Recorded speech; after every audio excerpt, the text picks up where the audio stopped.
Market Peak with Seth and Matt.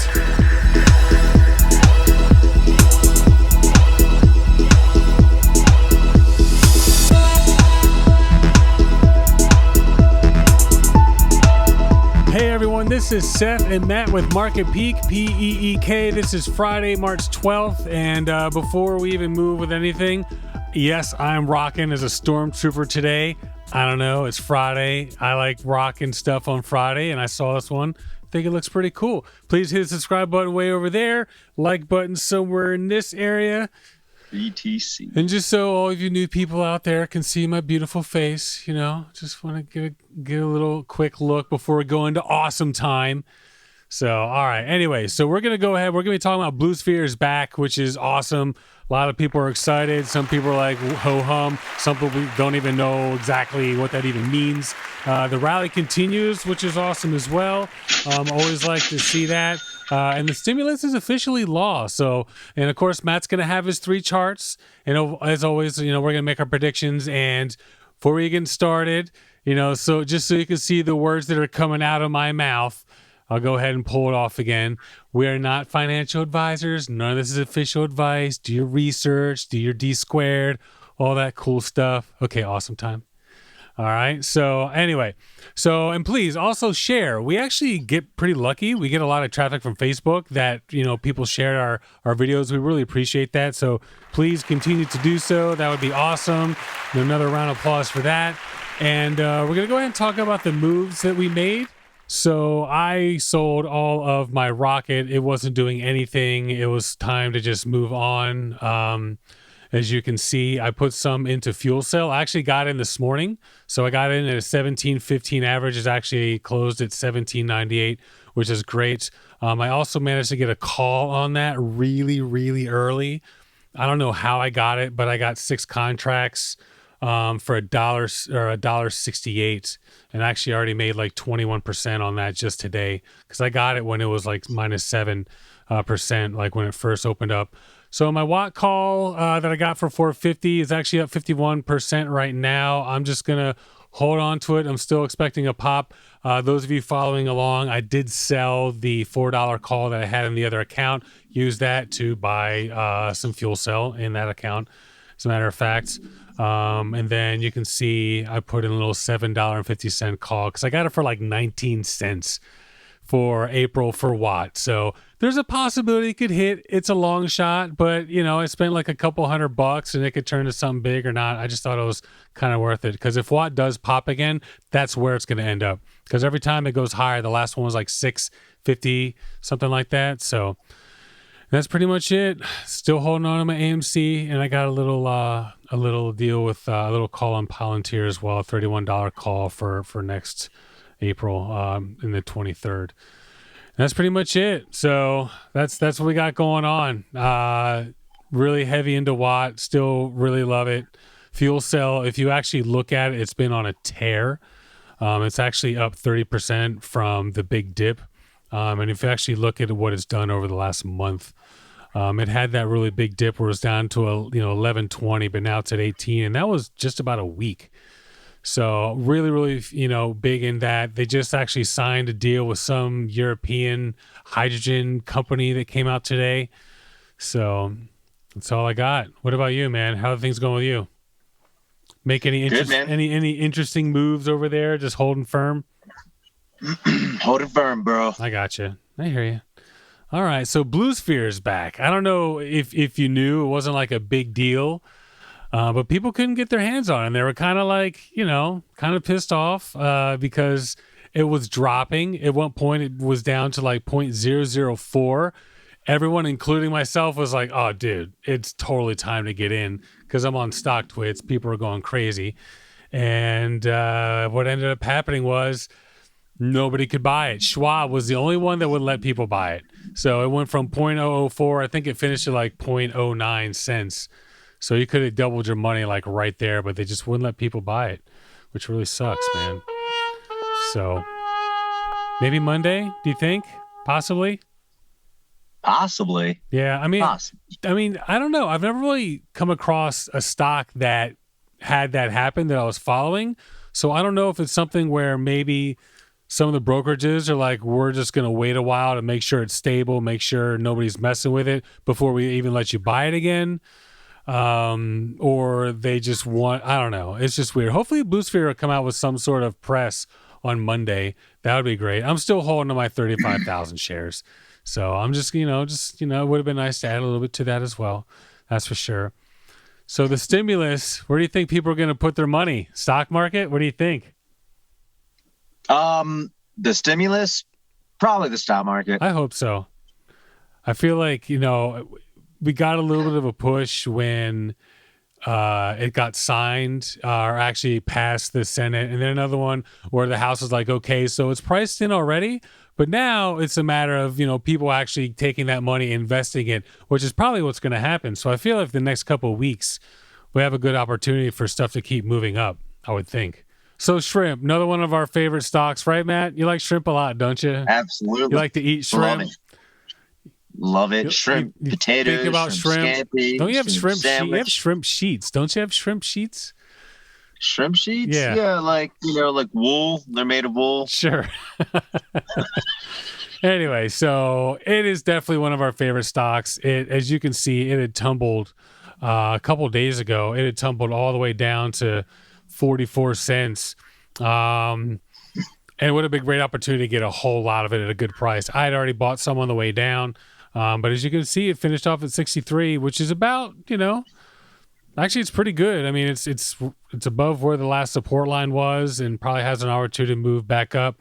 But the thing about shrimp that I want to talk about is they have a press release that came out, and they're going to be talking about a lot of stuff they're going to be doing moving forward. But definitely some stuff I didn't really understand it was happening so quickly. So Natural Shrimp announced today that it is scheduled, and this was actually yesterday, it announced it is scheduled to preview the Webster City, Iowa plant with local officials and Debbie Durham, director of the Iowa Economic Development Authority. They sent an invitation out to the mayor as well. But what's cool is they're going to start stocking the hatchery on the 23rd of this month. So Iowa is going to be getting the PLs. Yeah. Like a week and a half, they're going to start getting their shrimp already. I didn't realize they were that far along. That's awesome.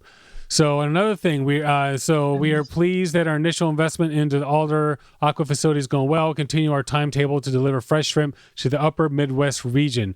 In addition, our recent S3 filing will be instrumental in paying off our remaining debt and preferred shares. The financing will also include a $10 million expansion of the Texas facility, effectively tripling the size. So they're going to triple the size of the Texas facility. So $10 million of that, of that $100 million is going to be used for that, which means they might start actually using that money sooner than later. It looks like, and I've been saying, like, the people on the shrimp on Facebook, there's actually a shrimp stockholders group, and of course on Reddit, they've been great. We have a lot of conversation, but one thing that a couple of the people that I'd spoken to were like, oh, this 100 million is this and that, and what's it going to do, and is it going to dilute the shares and stuff like that. Not that they're asking me because I'm an expert. Obviously they want my opinion, but I keep telling them expansion is expensive.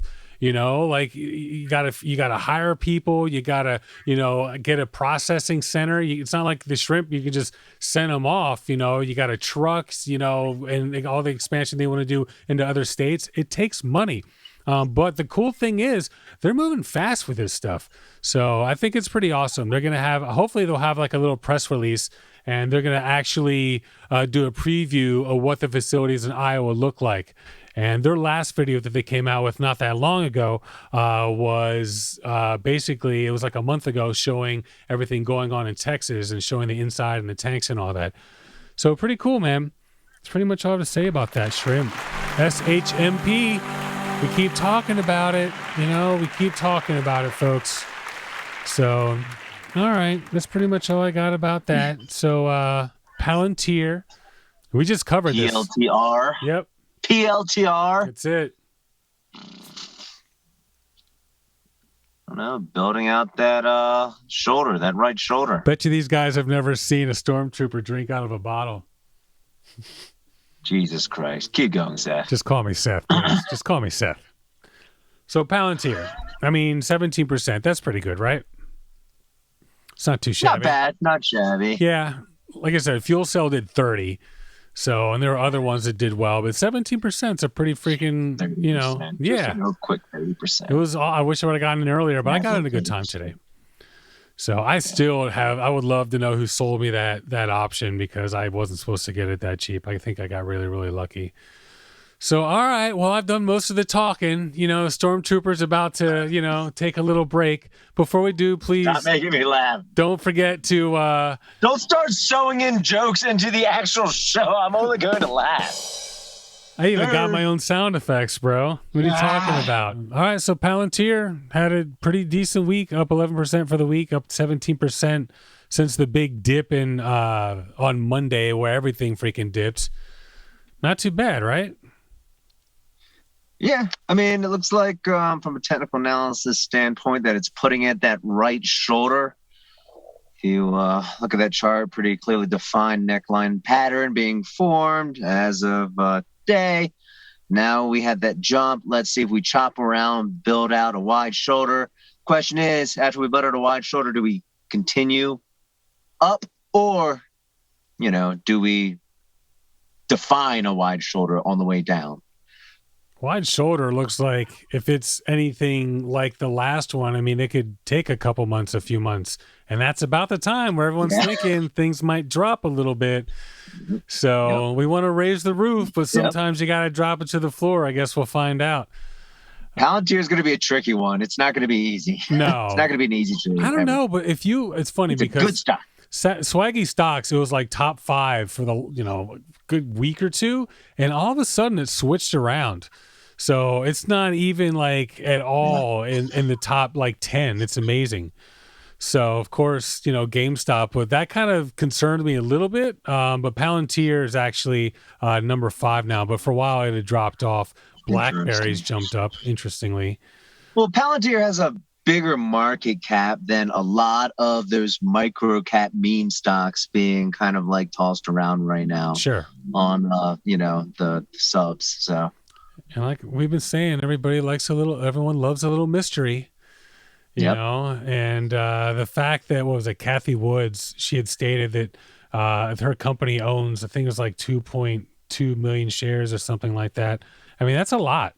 It's so it's one of those situations where she's obviously a pretty well-known and well-respected investor. And when she does... She's a kingmaker. Yeah. So, and when she does something, people pay attention. And hopefully that'll lead to some rewards because, I mean, it started a month ago. It was like 33.64. Now it's at 27.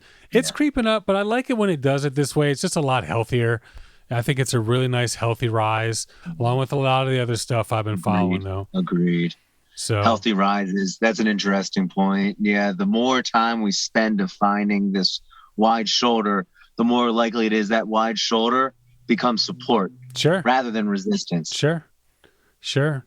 Yeah, a lot of the stuff I've been following is on a little bit on a similar route. So hopefully, people get that stimulus money and they decide they want to put it into the some stim dog. Yeah, into some EV, into some tech. That would be freaking awesome.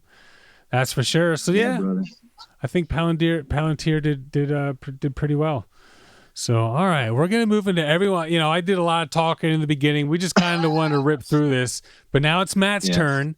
So we're going to move into everyone's favorite segment, 3 charts with Matt. So I'm going to pull out the VIX and we'll go ahead and pull out the 1 month. So please take it away. All right, so the VIX, once again, 20.7, hovering just above support. Yep. Once again, right before a major event, 2 major events, in fact, the Fed interest rate decision next week and quarterly expiry. So most retail traders would assume volatility surrounding those events, meaning we might get a spike. But if we fall below 20 and close a day candle below 20, we're going to 17, 18 by Friday. The stock market is rallying. S&P is getting to, like that 4,050 level, 4,060 level, something like that. So Sure. that's what I have to say about the VIX. Well, I mean, 20.7 Mondays are usually up. And we had predicted, or I had predicted whatever, that we were probably going to go really, really heavy.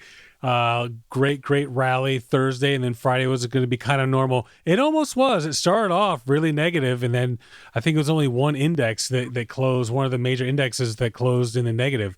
Wasn't up by much, but I really think Monday is gonna explode, and there's a good possibility.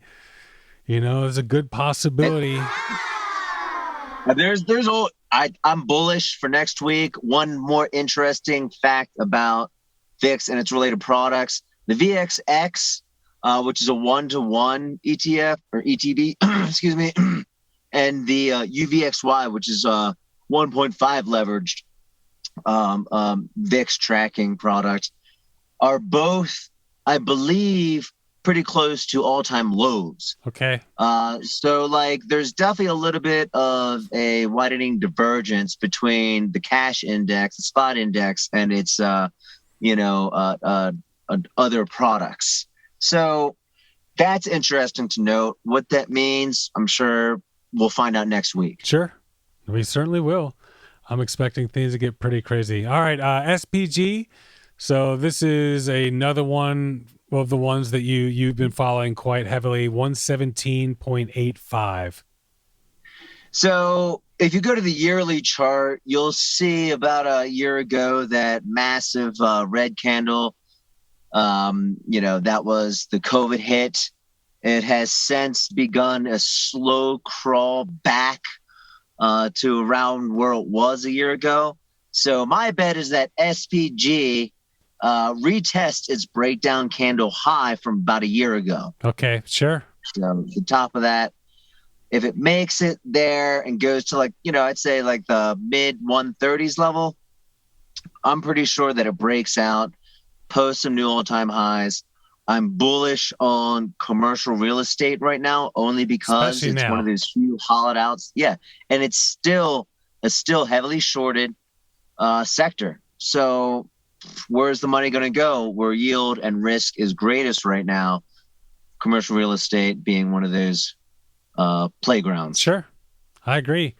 So I guess, with everything opening back up and businesses, even though a lot aren't going to get filled right away, a lot are going to remain empty for a while, but still, there's still going to be plenty of commercial space that's going to be made available, and people are going to be looking to move into some, I think, with everything opening back up, starting with people that just work in offices.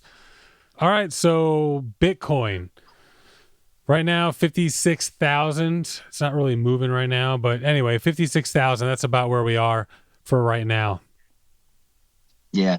So if you go to the 3-month chart, Yep. I see one of two interpretations. One, we have strong trend line support. We bounce off that and head higher, completing a last leg, a C leg, you could say, up to around 80,000. Sure. Time frame wise, I'd give it about a month. Okay.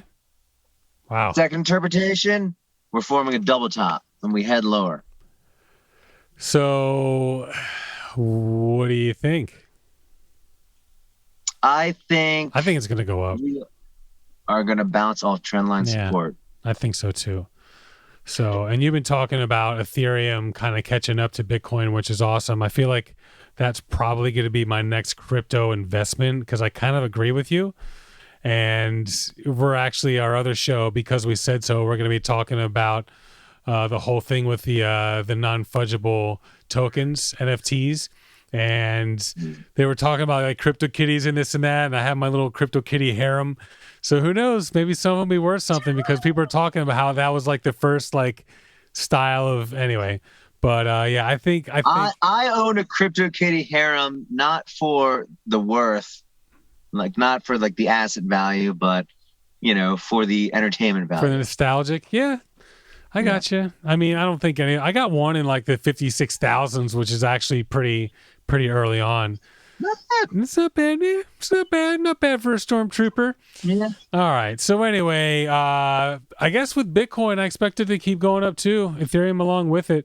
the question is, like, stock's going to move up more than Ethereum? Because I'm having a hard time, like, deciding where to put a lot of my funds. Ethereum seems to be closing that ETH to BTC ratio gap. I'd expect it to go higher. And here's the thing. We could jump into an altcoin cycle. And in an altcoin cycle, Ethereum outperforms, on a relative percentage basis, Bitcoin. Sure. So, I mean, I could honestly see Ether going to 3,500, 3,700, BTC maybe crawls up towards like that 70K range. Sure. But, smart contracts, the Ether network, it's a whole different kind of a place to play in if you're a crypto investor.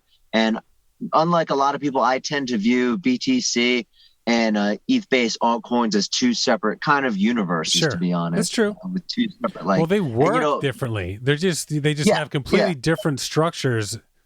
Well, the market eventually priced those structures accordingly. Sure. And what would those prices be is my question. Well, the NFTs, because these NFTs run on the Ethereum network, in fact, like I said, we're going to be talking about spending like a half hour on our other show.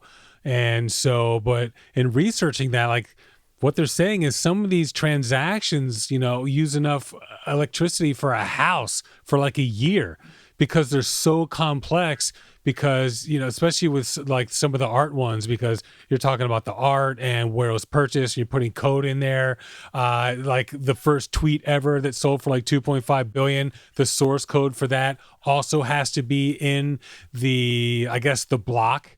So they're just taking a whole lot of calculations to get some of this stuff done. And because these NFTs are doing so well and exploding, I'm sure you saw the one, it was Beeple or whatever for $69 million just for digital photos. Yeah. So because they run on the Ethereum network, I expect Ethereum to start going crazy along with these things because they're... Yeah. So you're seeing potential like enterprise solutions being produced in the Ethereum, universe or stratosphere, I like to say. Sure. So there's a lot to like in that space. Ethereum definitely goes higher. BTC goes to 150K. A lot of people predicting, like the Tom Lees out there predicting, who have been right, by the way, so far. Sure. Ether goes to at least 20K, if not higher. I agree. Like that. Feel like I should just, we'll see what happens. Some of my Watt calls, man, if they hit big, I 100% putting them into Ethereum. All right, so predictions, I guess. So if we expect everything to keep going up, I expect everything to keep going up. I expect Watt to keep killing it for me. I also have Watt in another account. Fuel Cell, I expect that to keep going as well. I don't know. With us being at 20.7. I feel like Mondays being if Monday is what Mondays are, we might finally be at that point, Matt, where we're finally under 20. You've been predicting it for a few months now. Finally. And you've been saying once it happens, we're gonna have a major rally as it keeps going down. So yeah, so that spread between the VIX and its other exchanged products is just blowing out. Sure. I think that's bullish for stocks. I think people are selling VIX options, making a lot of premium, and that is suppressing the cash index in turn and sending, therefore, a signal to many funds to buy stocks. Sure. VIX down. You think it's the other way. You would think that there'd be a different buy signal for these multi-billion-dollar investment firms other than the VIX just being low. Yep. But a lot of times it's as simple as that. They just look at the VIX. The VIX is down. They buy stocks. And there you have it. Well, I feel like Monday's the day. Let's hope things rock out that way. So, all right. Well, thank you very much, everybody. Please leave your comments, your thoughts, all that stuff. So all of the fans out there in the shrimp world, we appreciate the continued support. Check out our other show, Because We Said So. Once again, if you want to hear a little bit more in-depth about NFTs, it's going to be out in about a week. just because we do 2 different shows, but you can check that out. A link will be below where that show is. Really appreciate you guys watching. So any last minute thoughts, Matt? Take risks, but be safe. All right, there you have it here, folks. We'll see you guys in a couple days. Boom.